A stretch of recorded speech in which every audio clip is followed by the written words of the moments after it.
Hello guys, welcome back to my channel Unique Code Solution. My name is Vimal Dudat and today I will create 25th video on Laravel series. तो चलिए guys शुरू करते हैं। तो guys last video में हमने देखा था कि फॉर्म सबमिट के टाइम पर फॉर्म का जो डेटा है वो कंट्रोलर में किस तरह से भेज सकते हैं या फिर कंट्रोलर में डेटा को गेट किस तरह से करते हैं। ठीक है गाइस, चलो तो चले जाते हैं स्टोर के फंक्शन में। तो हमने देखा था कि रिक्वेस्ट डॉलर ऑल करेंगे तो फॉर्म सबमिट के टाइम पर डेटा यहाँ पे दिखेगा। अब मुझे क्या करना है कि डेटा को स्टोर किस तरह से करूँ। ओके, स्टोर भी हो जाएगा जैसे कि हमने यहाँ पे यूज़र स्टोर के टाइम पे देखा था। तो यही है, इसी तरह से यूज़र स्टोर होगा। चलो मैं इसको कॉपी कर लेता हूँ और वापस यहाँ चला जाता हूँ।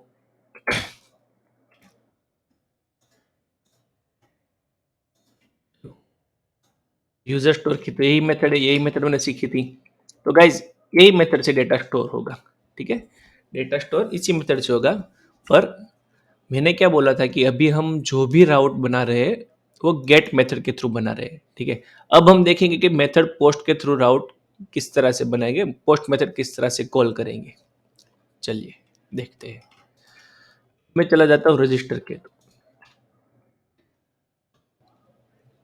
अब मुझे क्या करना है, जब फॉर्म सबमिट होता है तब मुझे इसको बोलना पड़ता है कि भाई तू पोस्ट मेथड से जाना चाहता है या फिर गेट मेथड से जाना चाहता है। ठीक है, तो पहले तो क्या करेंगे, हम टर्मिनल ओपन करते हैं, प्रोजेक्ट स्टार्ट करते हैं। प्रोजेक्ट स्टार्ट का कमांड क्या आएगा, php आर्टिसन सर्व। प्रोजेक्ट को सर्व कर दिया, ये हो गया हमारा प्रोजेक्ट ओपन। यहाँ पे रजिस्टर की यूआरएल पे हमारा फॉर्म था। ठीक है, चलो सबमिट करके देख लिया था हमने कि भाई डेटा मिल रहा है या नहीं। अब मुझे क्या करना है कि डेटा तो मिल रहा है, वो सेव हो रहा है या नहीं। ठीक है, चलो तो डेटा सेव करने के लिए हमारे पास ए मेथड थी।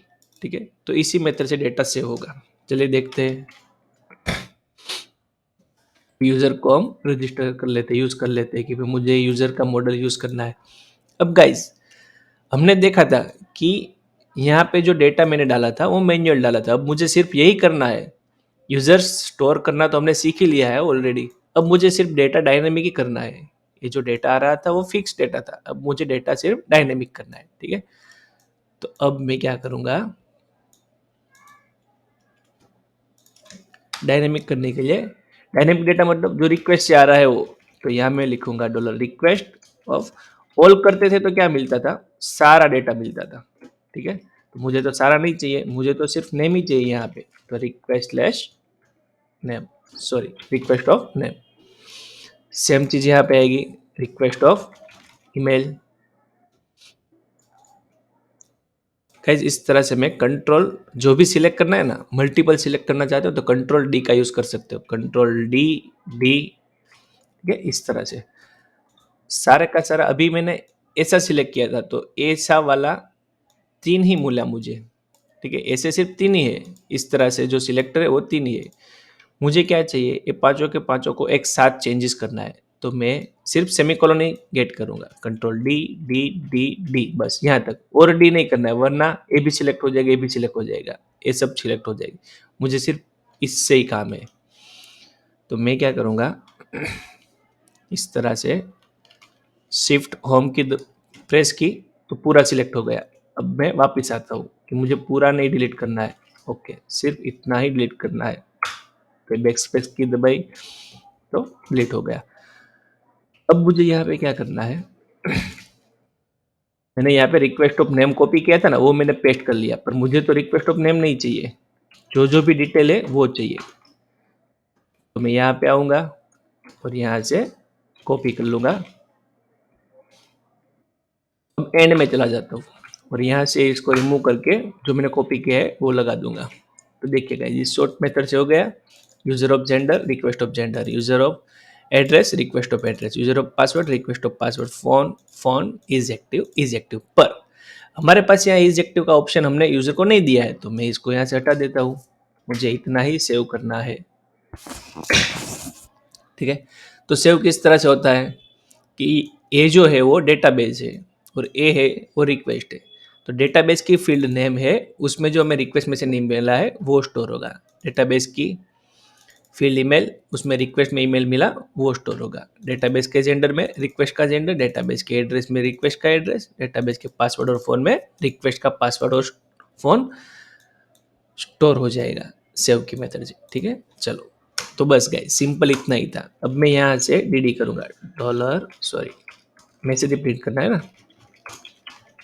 User created successfully, user created successfully, मैंने मैसेज पास कर दिया। सेव कर लेता हूँ। तो गाइस देखते हैं, डेटाबेस ओपन कर लेता हूँ, डेटाबेस में टेबल ओपन कर लेता हूँ। ये हो गया हमारा लारावेल डेमो। यूजर्स है, यूजर्स में अभी हमारे पास 2 यूजर है। चलो गाइज मैं काम करता हूँ, इसको एम्प्टी कर देता हूँ कि अभी मेरे पास कोई यूजर है ही नहीं। चलो देखते हैं, यूजर नहीं है। ठीक है, तो अभी यूजर हमारी वेबसाइट पे आया, ये उसने फॉर्म ओपन किया। ठीक है, उसने फॉर्म ओपन किया, यहाँ से वो डिटेल डालता है। मैंने अपनी खुद की डिटेल डाल दी है और मैं क्या करता हूँ, रजिस्टर के ऊपर क्लिक करता हूँ, रजिस्टर। तो गाइज देखो यूजर क्रिएटेड सक्सेसफुली आ गया और मेरा जो सारा डेटा था वो यहाँ पे आ गया। ठीक है, एक गेट मेथड का यूज हुआ। चलो देखते हैं स्टोर हुआ या नहीं। यहाँ पे आके रिफ्रेश करता हूँ, देखो गाइस स्टोर नहीं हुआ है, तो कुछ ना कुछ दिक्कत रही होगी, तो ये स्टोर नहीं हुआ। ठीक है, चलो देख लेते हैं, वापिस से रिफ्रेश करता हूँ। ओके गाइस, एक मैंने गलती कर दी। ये मैंने क्या ओपन किया है, लारावेल डेमो ओपन किया है। ठीक है, और हम काम किस पे कर रहे हैं, लारावेल क्रड पे कर रहे हैं। तो क्रड में जाते हैं, यहाँ पे यूजर में जाते हैं, देखो गाइस विमल दुधात जो मेरा नाम है वो आ गया। चलो गाइस वापिस से करते हैं, इसको मैं अभी क्लियर कर देता हूँ ताकि आपको मालूम पड़ जाए कि नहीं कि सही में डेटा इंसर्ट हुआ है नहीं। यूज़र पे चला जाता हूँ, लारावेल क्रड के अंदर यूजर्स का टेबल अभी खाली है। रिफ्रेश करता हूँ, एम्प्टी टेबल है। ठीक है, यहाँ पे जाऊँगा, वापिस से रिफ्रेश करूँगा, मैंने अपनी डिटेल डाल दी, register. Okay, user created successfully. चलो देख लेते हैं। तो गाइज देख सकते हो यूज़र क्रिएट हो चुका है। अब मैं क्या करूँगा, वापिस जाऊँगा, दूसरे यूजर्स की डिटेल डाल देता हूँ, जैसे कि टेस्ट @1234.com, पासवर्ड हो गया। इसको फीमेल कर देता हूँ, मोबाइल नंबर में इस तरह से डाल देता हूँ, एड्रेस में ऐसे सूरत डाल देता हूँ, रजिस्टर करता हूँ। तो गाइज यूज़र क्रिएटेड सक्सेसफुली, देखते हैं। देखो गाइज, तो जैसे जैसे यूज़र आएंगे उसी तरह से यूज़र के थ्रू, इसको टेस्ट यूज़र ले लेता हूँ, gmail.com कर देता हूँ। जैसे जैसे यूज़र आएंगे, जो भी यूज़र अपना डेटा सबमिट करेगा तो वो ऑटोमेटिक डेटाबेस के अंदर स्टोर हो जाएगा। ठीक है, ए रजिस्टर, यूज़र क्रिएटेड सक्सेसफुली। देख लेते हैं थर्ड यूज़र आ गया या नहीं। तो देखो गाइस, ठीक है, तो इस तरह से फॉर्म सबमिट के टाइम पे यूज़र क्रिएट कर सकते हैं। यूज़र हो, एम्प्लॉय हो, एडमिन हो, चाहे कोई भी डेटा हो। ठीक है, बट मीन्स डेटा क्रिएट करना है हमें, फॉर्म सबमिट के टाइम पर डेटा क्रिएट करना है। डेटा तो क्रिएट हो गया, पर ये जो है ये मुझे दिक्कत आ रही है कि कोई मेरा डेटा देख लेता है। तो मैं क्या करूँगा, अब तक हमने गेट मेथड का यूज़ किया था, अब मैं पोस्ट मेथड का यूज़ करूँगा। चलो गाइस, तो हमने यहाँ पे कुछ नहीं बोला है, तो बाय डिफॉल्ट गेट मेथड ही रहेगी। ठीक है, अब मैं उसको क्या बोलता हूँ कि भाई तू पोस्ट मेथड से जा। ठीक है, तो यहाँ पे जाता हूँ, यहाँ पे मुझे मेथड ऐसा लिखना है कि कौन सी मेथड से आप जाना चाहते हो। तो यहाँ पे मैं लिख देता हूँ मेथड पोस्ट। ठीक है, बस इतना ही लिखना है और एक CSRF टोकन पास करना है। ठीक है, तो वो देखते हैं। अभी मैंने यहाँ पे मेथड पोस्ट लिख दी। चलो देखते हैं क्या होता है, कुछ एरर आ रही है या क्या है। वापिस से रिफ्रेश करता हूँ, बैक जाता हूँ, यहाँ पे रिफ्रेश करता हूँ और मैंने डेटा डाल दिया, रजिस्टर करता हूँ। तो गाइज मुझे एरर मिली। क्या एरर मिली, the post method is not supported. Okay, post method support नहीं हो रही यूजर रजिस्टर के लिए। ठीक है, देखते हैं क्यों, क्योंकि हमने गेट दी हुई थी। अब मैं यहाँ पे पोस्ट लिख दूंगा क्योंकि मेरी मेथड क्या है, पोस्ट है। रजिस्टर कंट्रोल में जाऊंगा, यहाँ पे डीडी कर दूंगा।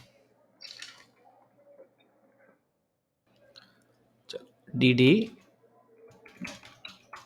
Request of all. चलो देख लेते हैं डेटा मिल रहा है या नहीं मिल रहा है। पीछे ब्राउजर में चला जाता हूँ, रिफ्रेश करता हूँ। सॉरी, यहाँ पे रिफ्रेश नहीं होगा ना, यहाँ से रिफ्रेश होगा।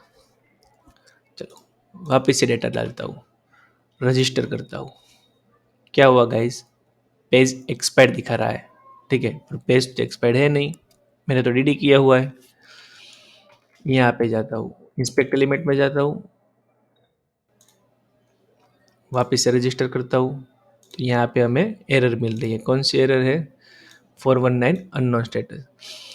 एरर हमें क्यों मिल रही है गाइस? क्योंकि हमने पोस्ट मेथड का यूज़ किया है। पोस्ट मेथड जब भी हम यूज़ करते हैं सॉरी गाइस, पोस्ट मेथड हम जब भी यूज़ करते हैं तब हमें एक टोकन पास करना रहता है, क्योंकि ये सिक्योर वे से हमें जाना चाहिए। पोस्ट मेथड और गेट मेथड में डिफरेंस क्या है? गेट मेथड जो है वो उतनी पोस्ट मेथड जितनी सिक्योर नहीं है, और पोस्ट मेथड जो है वो सिक्योर है। जैसे कि अभी हमने देखा था कि जब फॉर्म सबमिट होता है तो यहाँ पे डेटा दिखता है, पोस्ट मेथड में यहाँ पे डेटा नहीं दिखेगा। पर आप डेटा भेज रहे हो, पर कोई सिक्योरिटी तो चाहिए हमारे डेटा की, तो वो टोकन जैसी होती है। जैसे कि मैं एग्जांपल दे देता हूँ कि आपने कई सारी फिल्मों में देखा होगा कि हीरे का जब व्यापार होता है तो फिल्मों में क्या दिखाया जाता है कि आधा 10 का नोट हो या 100 का नोट हो, आधा फाड़ के क्लाइंट को दे देते हैं, आधा हमारे पास रखते हैं, ठीक है। जब वो नोट मैच करेगा तब भी हीरे की लेन देन होगी, ठीक है, तब भी होगी। अगर नोट गलत है तो वो नहीं देगा। तो सेम चीज़ यहाँ पे कुछ सिक्योरिटी जैसा होना चाहिए कि मुझे एक टोकन मिलना चाहिए, ठीक है। आप मुझे वो टोकन दोगे तो ही मैं डेटा एक्सेप्ट करूंगा और तो ही मैं आपको रिस्पॉन्स दूंगा। सेव करना हो, लिस्टिंग करना हो, जो भी करना हो बाद में करेंगे, पर पहले मुझे टोकन चाहिए, ठीक है। तो टोकन के लिए कुछ हेवी कोड नहीं है, @CSRF बस। फॉर्म के अंदर @CSRF, फॉर्म के नीचे सिर्फ इतना लिख दो, ठीक, तो उसको टोकन भी मिल जाएगा, डेटा भी मिल जाएगा, ठीक है। वापिस से जाते हैं, यहाँ पे मैं रिफ्रेश करता हूँ, डेटा डाल दिया, रजिस्टर करता हूँ। देखो गाइस डेटा मिल गया। डेटा तो मिला, साथ में टोकन भी मिला। जब गेट मेथड का यूज़ करते थे तो गाइस हमें टोकन नहीं मिलता था, ठीक है। ये टोकन मिला, यहाँ पे भी टोकन रहेगा, ये रहा टोकन, ठीक है। चलो यहाँ पे डेटा में जाता हूँ, यहाँ पे भी टोकन भेजा उसने जो हमें यहाँ पे दिखा रहा है, ठीक है। तो ये डेटा तो मिल गया, तो अब मुझे सिर्फ सेव करवाना है, डेटा को स्टोर करना है। तो स्टोर करने के लिए तो कुछ हेवी मेथड है नहीं, ऑलरेडी हमने कोड तो लिखा हुआ है, हमें तो सिर्फ पोस्ट मेथड से डेटा लाना था। डेटा आ गया तो सबमिट भी हो जाएगा। चलो मैं इसको डिलीट कर देता हूँ, सेव करता हूँ। यूजर रजिस्टर है, यहाँ से वापस रिफ्रेश करता हूँ, test3 ऐसा यूजर नेम देता हूँ, यहाँ पे test3@admin.com, test@123 ईमेल ले लेता हूँ, मेरा मोबाइल नंबर हो गया, मेरा एड्रेस हो गया। मैं रजिस्टर करता हूँ, ठीक है, इसको मैं क्लियर कर देता हूँ, ये हो गया मेरा रजिस्टर। तो देखो गाइज यहाँ पे आ गया यूजर क्रिएटेड सक्सेसफुली, यहाँ पे कुछ डेटा हमें दिखा नहीं, यहाँ पे दिखेगा, यहाँ पे देखा कि कौन कौन सा डेटा भेजा है। पर आप कहीं पे भी फॉर्म सबमिट कर रहे हो तो आपके बाजू में कोई बंदा बैठा है तो वो आपके पीसी में इंस्पेक्ट एलिमेंट करेगा, नेटवर्क में जाएगा, फिर सबमिट करेगा, फिर यहाँ पे देखेगा डेटा, ऐसा तो नहीं होगा ना। तो ये तो एक तो सिक्योर वे हो गया, क्योंकि आपके सिस्टम का हैंडलिंग आपके हाथ में है। अगर कहीं पे साइबर कैफे में आप डेटा फॉर्म सबमिट कर रहे हो तो बाजू वाला उतना तो प्रोसेस नहीं करेगा। हाँ गेट मेथड हो तो यहाँ पे नज़र लगाएगा तो डेटा उसको मिल सकता है, पर पोस्ट मेथड में वो आपकी सिस्टम एक्सेस नहीं करेगा, ठीक है। तो पोस्ट मेथड के थ्रू डेटा सक्सेस सिक्योर वे से स्टोर होता है, मतलब भेजा जा सकता है। तो यूज़र क्रिएटेड सक्सेसफुली। अब हम देख लेते हैं कि यूज़र क्रिएट हुआ या नहीं। हमारे पास 3 यूज़र थे ऑलरेडी, 4 होने चाहिए test3 करके। तो देखो गाइज आ गया। तो ये हो गई हमारी पोस्ट मेथड। तो वापस से एक बार देख लेते हैं। तो गाइज जब भी हम पोस्ट मेथड का यूज़ कर रहे हो तो हमें सिर्फ 2 ही चीज़ का ध्यान रखना है। मेथड पोस्ट लिखना है गाइज, आप कैपिटल भी लिख सकते हो, पोस्ट स्मॉल भी लिख सकते हो, उसमें कोई दिक्कत नहीं है। चलो स्मॉल ले लिया, अब मैं वापस से स्टोर करता हूँ। यहाँ पे मैं test4 कर देता हूँ, रिफ्रेश कर देता हूँ पहले तो। यहाँ पे मैं test4 कर देता हूँ, यहाँ पे भी test4 कर देता हूँ, पासवर्ड रहने देता हूँ, इसको मेल कर देता हूँ, अच्छा नंबर दे देता हूँ, और सूरत वाला बंदा था, ये वापी वाला बंदा है, रजिस्टर करता हूँ। तो guys user created successfully, refresh, देखो डेटा आ गया। तो गेट और पोस्ट मेथड में पोस्ट मेथड हमें डिफाइन करना जरूरी है। अगर हम गेट मेथड का यूज कर रहे हो तो हमें उसे बोलना नहीं है कि भाई तू गेट मेथड लेके डेटा भेज दे, ठीक है, क्योंकि डिफॉल्ट मेथड है, गेट मेथड डिफॉल्ट है। जब हमने स्टार्ट किया था तब हमने कोई भी मेथड लिखा नहीं था, फिर भी वो गेट मेथड के थ्रू जा रहा था।